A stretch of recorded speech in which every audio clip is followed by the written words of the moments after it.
പൗരത്വ ഭേദഗതി നിയമത്തിനെതിരെ ആലുവയിൽ ഭരണഘടനാ സംരക്ഷണ സദസ്സ്. UDF ആലുവ നിയോജക മണ്ഡലം കമ്മിറ്റിയുടെ ആഭിമുഖ്യത്തിൽ നടത്തുന്ന സംരക്ഷണ സദസ്സിന് MLA അൻവർ സാദത്താണ് നേതൃത്വം നൽകുന്നത്. ആലുവ ഗാന്ധി സ്ക്വയറിൽ വെച്ച് സംരക്ഷണ സദസ്സിന്റെ ഉദ്ഘാടനം MP ബെന്നി ബെഹനാൻ നിർവഹിച്ചു.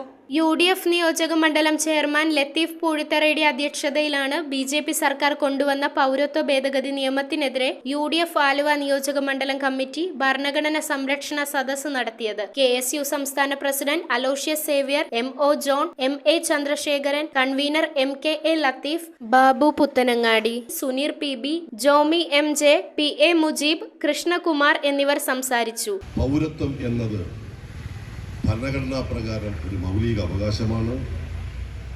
പൗരത്വം എന്നത് നമ്മളുടെ ജന്മാവകാശമാണ്. അതെടുത്തു മാറ്റാൻ ആർക്കും അധികാരമില്ല എന്ന യാഥാർത്ഥ്യം അംഗീകരിച്ചുകൊണ്ടാണ് ആ പൗരത്വ ഭേദഗതി നിയമം നടപ്പാക്കാൻ ഗവൺമെന്റ് ശ്രമിക്കുമ്പോൾ അതിനെതിരെയുള്ള പ്രതികരണം നടത്താൻ. News bureau, Aluva.